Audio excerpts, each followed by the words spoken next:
प्रताप गढ़ी। 6 minute आपके पास। Mic. धन्यवाद सभापति महोदय। भूख के एहसास को शेरो सुखन तक ले चलो, या गजल को मुफलिसों की अंजुमन तक ले चलो।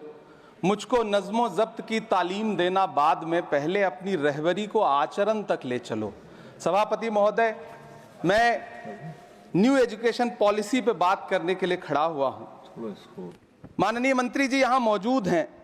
न्यू एजुकेशन पॉलिसी कहती है कि हमारा जोर टीचर्स ट्रेनिंग पर होना चाहिए, लेकिन जो नेशनल सैंपल सर्वे ऑफिस का आंकड़ा है वो कहता है कि इस देश में सिर्फ 13% टीचर हैं जो ट्रेंड हैं।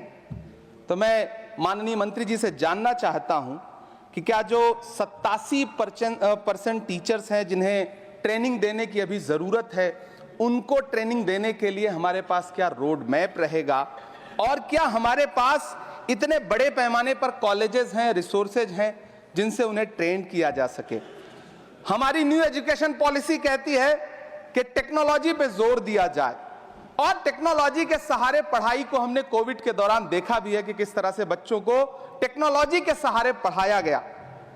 लेकिन मैं माननीय मंत्री जी से पूछना चाहता हूं कि जब इस देश में 80 करोड़ लोग 5 किलो राशन पे गुजारा कर रहे हों, तो क्या उन परिवारों तक इंटरनेट, कंप्यूटर, लैपटॉप जैसी सुविधाएं पहुंचाने के लिए कोई रोड मैप है ताकि उनके बच्चों को शिक्षित किया जा सके?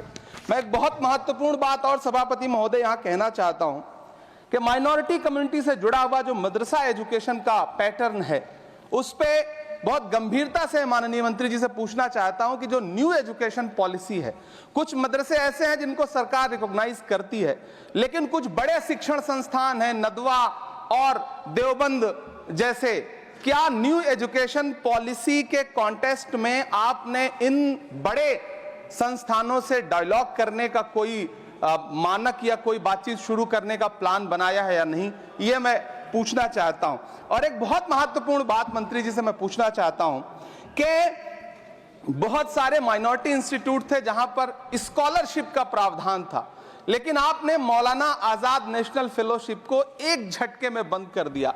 हजारों लाखों छात्र जो उस स्कॉलरशिप के भरोसे अपनी शिक्षा ग्रहण कर रहे थे।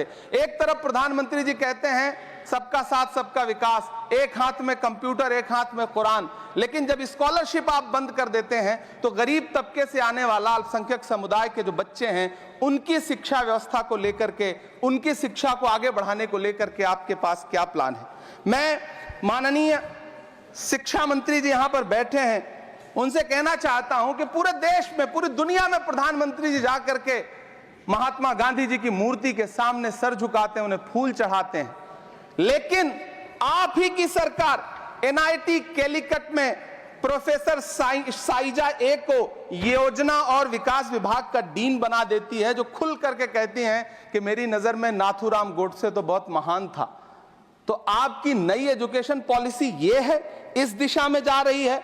मैं आपके महोदय से, सभापति महोदय, ये कहना चाहता हूं कि किस तरह से एनसीईआरटी की किताबों में सांप्रदायिकता को परोसा जा रहा है। माननीय मंत्री जी, क्या आपके संज्ञान में है कि केंद्रीय हिंदी संस्थान और नीपा जैसे जो संस्थान हैं, उसमें अघोषित तौर पर यह कह दिया गया है कि देवनागरी में लिखते हुए जो नुक्ते लगाए जाते थे, जिनको यह कहा जाता है कि वो उर्दू से आते हैं, उनको अघोषित तौर पर रोक दिया है कि नई छपने वाली किसी भी किताब में नुक्ता नहीं लगाया जाएगा। एनसीईआरटी की किताबें छापने वाले, लिखने वाले कई लोगों से मेरी व्यक्तिगत बात हुई, उनका यह कहना था कि हमें ऊपर से आदेश है, हालांकि ऐसा कोई लिखित आदेश नहीं है। तो मैं आपसे जानना चाहता हूं कि यह नुक्ता हटा करके आप देवनागरी भाषा को मजबूत कर रहे हैं या उसे कर्कश और कमजोर बना रहे हैं? यह मेरा माननीय मंत्री जी से अनुरोध है और यह मैं उनसे जानना चाहता हूं। सभापति महोदय, पीएम श्री विद्यालय को लेकर के बहुत बातें हुई। मैं एक चीज कहना चाहता हूं कि गाजीपुर एक जिला है उत्तर प्रदेश में, वहां वीर अब्दुल हमीद विद्यालय है धामूपुर गांव में। पिछले दिनों पीएम श्री कंपोजिट स्कूल का नाम लेकर के उस स्कूल का नाम बदल दिया गया, उसके सहारे भी सांप्रदायिकता परोसने की कोशिश की गई। जब सोशल मीडिया पे बहुत हंगामा खड़ा हुआ, हम सारे लोगों ने आवाज उठाई, तब फिर से बेसिक शिक्षा अधिकारी ने नाम बदल करके पुनः उसका नाम बीर अब्दुल हमीद, जो परम चक्र विजेता हैं, उनके नाम पे करने का काम किया। ये इस योजना के थ्रू भी सांप्रदायिकता को जो परोसने का काम किया जा रहा है, उसको मंत्री जी के संज्ञान में है यह बात या नहीं, और रोकने के लिए क्या काम करेंगे। एनसीईआरटी की जो किताबें हैं, उनसे हिंदू मुस्लिम एकता के जो चैप्टर हटाए जा रहे हैं। महोदय, एनसीईआरटी की किताबें बच्चों का ज़हन तैयार करती हैं। आप बेसिक तौर पे एक नया इतिहास पढ़ाने के चक्कर में बच्चों को, छोटे बच्चों को जो गुमराह करके उनको एक झूठा इतिहास पढ़ाने का प्रयास कर रहे हैं, आगे चल के दुनिया में वो बच्चे कहां सस्टेन करेंगे। तो मैं माननीय मंत्री जी से कहना चाहता हूं कि शिक्षा और धर्म को एक दूसरे से अलग रहना चाहिए।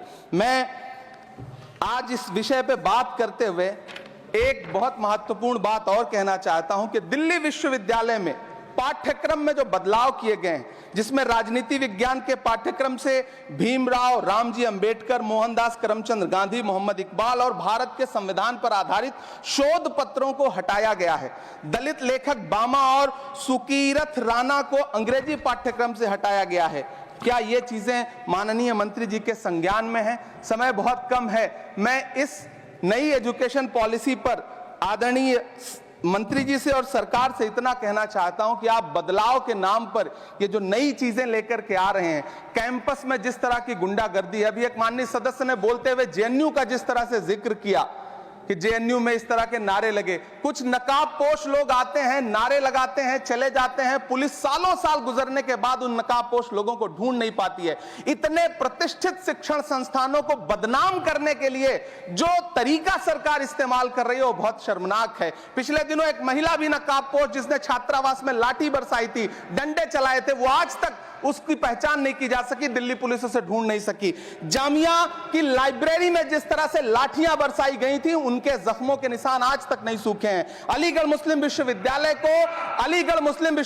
को लेकर के वहां के सांसद जिस तरह की भाषा का इस्तेमाल करते हैं, वो बहुत शर्मनाक है। माननीय मंत्री जी और सरकार से मैं आपके माध्यम से पूछना चाहता हूं और यह कहना चाहता हूं, आप बदलाव के नाम पर जो नई चीज लाने की कोशिश कर रहे हैं, महोदय, नदियों को साफ मत करिए, उन्हें गंदा मत होने दीजिए, नदियां अपने आप साफ हो जाएंगी। सभापति महोदय, मैं तो कहना चाहता हूं कि जंगल मत उगाइए, बस पेड़ों को काटना बंद कर दीजिए, जंगल अपने आप उग जाएंगे। मैं तो सरकार से कहना चाहता हूं कि शांति स्थापित करने के लिए भाषण मत दीजिए, अशांति फैलाना बंद कर दीजिए, शांति अपने आप स्थापित हो जाएगी। मैं तो कहना चाहता हूं कि प्रेम फैलाने पर लंबे लंबे लेख मत लिखिए, बस नफरत करना बंद कर दीजिए, प्रेम अपने आप फैल जाएगा। ये जो नई एजुकेशन पॉलिसी है, इसमें जिस तरह से गरीब तबके के लोगों को, हाशिए पर मौजूद लोगों को शिक्षा से दूर करने का प्रयास किया जा रहा है, वो बहुत शर्मनाक है। शिक्षा को निजीकरण की तरफ जिस तरह ले जाया जा रहा है, वो बहुत शर्मनाक है। माननीय मंत्री जी इस पर सोचें और इसे सुधार करने का प्रयास करें। इस सदन की तरफ से शायद इससे बेहतर बात, इससे बेहतर सुझाव हम नहीं दे सकते। बहुत बहुत धन्यवाद। धन्यवाद इमरान।